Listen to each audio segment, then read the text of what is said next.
Liquidity of your gold and silver, but also your cash, is super important.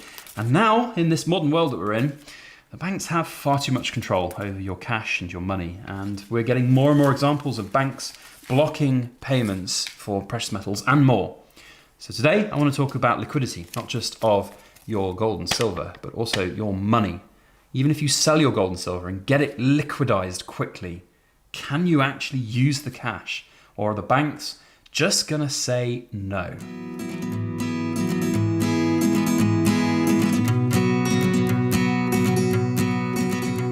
Hello everybody, Backyard Bullion here, and a warm welcome to you all joining me for another precious metal ramble.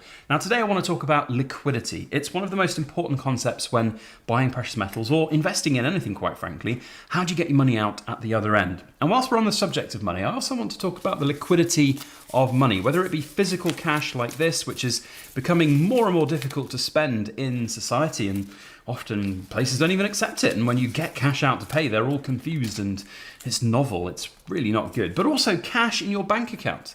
Can you actually spend the money that's in your bank? Because I am seeing way more instances of banks blocking payments that people are trying to make when buying precious metals and other things. It happens to me all the time when I try and buy pretty much anything online these days. And it's really not good, to the point where some banks right now are blocking customers from even accessing their accounts for 48, 72 hours. Now, if you remember, and you're a long-term supporter and watcher of our channel, you'll have remembered my story from that West, that they did that to me when I was buying something from the Royal Mint. But it's happening more now, and it's not good in my opinion. So we're going to talk about a whole host of things today, and I hope you will enjoy it. There hopefully will be something for everybody in this video, whether you're a seasoned stacker or banker or hater of banks. Hopefully there's something for you. So let's have those thumbs up if you remember, and if you're enjoying the video, of course, and crack on with lots of fun comments down below. So I have most certainly noticed a huge jump in the number of customers that I have, whether it's through the Backyard Bullion Buyers Club or through my own purchases, or sort of sales, I should say, on my website. That people pay by bank transfer, and I give them the details and they email me back saying it's paid, and it's not there my end. It's usually very quick here in the UK, and then I ask them, can you make sure it's actually gone through? And it happens more and more that people just get blocked by their bank, and then they have to go through 3, 4, 5 hours worth of really quite intrusive questioning about what they're buying, where they're buying it from, how do they know it's real, all of this. And I get it. I get that it's important to protect people, and the fraud prevention teams have a lot on their plate, and they really do. They use the excuse that it's meant to be for our protection, but ultimately they're protecting themselves because they know that they're liable should people make the wrong decision. So I get that there's a requirement for it, but at the same time, what I don't agree with, and what I have experienced personally myself, is if there is a situation where you're trying to buy something and the bank stops it, and you ring the bank up, or the fraud team brings you, and you go, no, look, everything is fine, and they don't believe you, and they don't let it happen. That's what I have huge issue with, and that's what's happened to a number of customers this last week for me, and it's something that I fundamentally disagree with my entire core, because it is, coming back to liquidity, hampering down, is that the right word? I'm making up words as I go on my channel, it's great. It's hampering down your ability to spend your money, which is your liquidity, which is how we go about living our lives. And one of the gentlemen that was trying to buy something this last weekend had his entire account blocked. He couldn't log online, he couldn't do anything. He was supposed to send some money to other people that weekend. He couldn't do it. And I felt really bad because, I'm trying to run a business, and there's that element there, but I don't want somebody's bank account to be completely locked out for 48 hours. And it was over a weekend, so it was 48 hours of working time during Friday and Monday. So it was 4 days this poor chap couldn't get it. And I thought that was awful. And he was very apologetic to me about it. And he basically ended up saying, look, I'm clearing out my accounts with that company. I'm not naming and shaming them, by the way, because I don't really want to find a letter coming through my door from X and Y bank going, you've defamed us, because ultimately they think they're doing right. And they police themselves, which is the secondary awful thing. Now, I'm not a conspiracy theorist, but I also am quite ardent on this subject of really making sure that we have the liquidity in our lives, and that's where sort of gold and silver is often sort of touted as being one of the best things, because you have this liquidity in it. But if the liquidity comes in the form of money on a screen in a bank account on your debit card that you want to go and spend money on, but you can't spend money on things, then what's the point? What's the point in anything? You can't. It is pointless. I think we're a very, very long way as a society from ever using silver and gold as a barter economy token again. I don't think we're ever going to get to that point. And if we do, I think there'll be bigger problems in the world because there would have been a complete apocalyptic disaster. We're not going to go back to using gold standards. We're not going to be going back to using gold and silver. We're not going to go down to the shops and buy our goods with an ounce of silver. You might have a few people that you know who are gold and silver bugs. You might have a tradesman you know that's quite happy to be paid in a gold coin, for example. But no, I really don't agree that that is a replacement. So what is the replacement? Well, in my life, I have multiple different bank accounts with multiple different banks.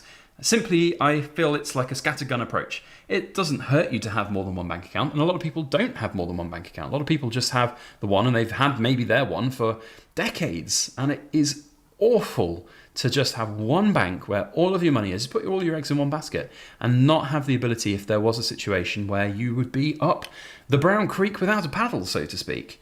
Now, there are other examples where banks are silly with their liquidity of your cash, taking cash out, for example. We've seen plenty of examples of people being refused to take cash out in larger sums. But if you have 5 or 6, 7 different current accounts or basic bank accounts, put some money in it, go to a cash point with 7 different bank cards, takes you a bit longer, but you can get an awful lot of money out very quickly with that if you needed it. So I always have that in the back of my mind as sort of the cash liquidity. Now, how we draw this all back to precious metal liquidity, I think is also really important to look at. So precious metal liquidity is kind of the same principle as the cash liquidity there. It's about physically being able to use that money that you're going to get from it. Now, you have plenty of options out there in terms of releasing funds from any piece of precious metal. You can take it to dealers. You can try and sell it yourself. It's not always that simple to sell it yourself, and certainly selling to dealers, whilst convenient, and you get your money theoretically in your bank account if that's possible, but you get your money there and then you can go and spend it. You can do whatever you want, or perhaps you go to a local coin store and they give you physical cash. I mean, you're caught in a catch-22 situation at the moment for cash, because as I say, there are definitely places out there that don't take cash, and they look at you very funny when you do have cash. And also, the secondary point to this, and by the way, if you're watching still 7 minutes in, congratulations, you're enjoying my tangential rambles. That's what I'm known for, that's what I do best. The biggest tangential ramble is if you go to a dealer or a local coin shop or one of those sort of bullion exchanges and they give you cash for it, and then you take your cash to the bank, be prepared for an inquisition of where you got that bloody cash. Whether it happens immediately when you pay that cash in, or whether you get a snotty letter or something from your bank at another time to say, oi, where'd you get that cash? And if you cash in like 5, 6, 7 ounces of gold and you have 15, 16, 17,000 pounds or something going into your bank account in cash, or you're treated like a criminal, you're treated like a mafiosa. It is awful, really is awful here in the United Kingdom and abroad as well. There are plenty of other examples of it all around the world where people look very unfavourably upon cash and depositing cash within your bank account, and it's very, very strange. So in terms of liquidity, let's bring it back round full circle to liquidity of gold and silver. I would very highly recommend people have a good hard look at the gold and silver that they have and think about how they're going to sell it. In a similar situation to where I say have a scattergun approach with all the different banks that you might have, and you can have various different ones that you can make the payments from, for example. You can have various different outs and exit routes for your precious metals. You may never think that you're going to have to sell them, but if you have never sold something in your life, do you know how to sell it? Do you know where to sell it? Do you know that people are going to actually buy it from you? Start a seller profile. Get that reputation building, whether it be on social media or something like the Silver Forum. Start a YouTube channel. Just show yourself, well, not show yourself, but you know what I mean? Show your personality there. Get that going. Make it so that people might actually think about you as a seller. That's just the concept here. You don't have to cash out all of your precious metals if you're a die-hard, never gonna sell type person, but just have a think about how you might have to, because if you don't have that out ready and you have to go and get fleeced by a dealer, then that's not good. And there was a prime example on the Silver Forum, another tangential ramble.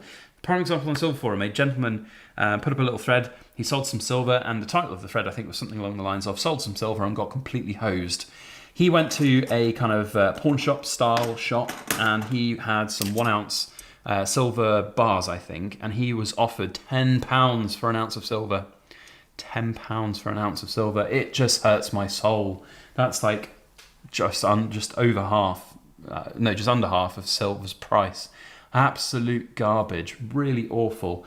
And I think for a silver Britannia is offered £14 or £15, so still under. So yeah, it's all really not good at all if you're just reliant on those kind of situations. So you can maybe try and sell yourself, but again, I've said that many times, it's very difficult. And that's where, this is where a lot of people don't like it when you advertise your own services, but I've kept it here to the 10th, 11th minute of a video. If I wanted to really pump the service that I offer of selling other people's silver on their behalf, I'd have pumped these adverts all the way at the beginning of the video where 75, 80% of people watch. I offer a selling service. You don't have to use it. We offer competitive prices. We offer competitive prices for buyers and sellers. We cut out those middlemen. If the dealer buys it off you or sells, If the dealer buys it off you at spot price and sells it for spot plus £10, we get in the middle. We go, well, you can get £4 an ounce more. We can sell it for £5 an ounce less than the dealer. And I get £1 an ounce for my time handling it, sorting it, checking it, packaging it, liaising with all of these wonderful people that I meet all the time selling stuff. And it's a happy day. It really is. So whether that's something you might consider, I think a lot of people haven't really thought about it. And I think it is important to do. But sort of coming back to this whole question of cash and things and banks, that concerns me way more than any liquidity of silver or gold. It really does. And, it certainly gets me thinking more about it, because you hear horror stories. You hear real horror stories from real people who have their banks completely shut down because they just the bank doesn't like you. And the power that the banks hold is absolutely untenable, in my opinion. And there isn't really a solution right now. So, there's a lot of rhetoric out there about being your own bank and taking money out of the system and, have cash and have silver and gold and all of this. But it's not how the world works, unfortunately. So how are we going to get to the other end of it? I don't honestly know. And if I had those answers, perhaps I'd be a very different kind of YouTube channel. So I'd love to know your thoughts and opinions down in the comment section below. Please feel free to comment and let us know. And if you have enjoyed today's video, another quick reminder to hit that thumbs up button. It really does help all channels out there to tell YouTube that you've enjoyed this video. And if you're in the Super Cool Extra Kids Club watching to the back end of my videos, you know that you are super extra cool. Thank you very much. And a huge shout out to all of my Rambling Society members. You guys absolutely rock. We'll see you on the next video. As always, please make sure that you like, share, comment, and subscribe for more.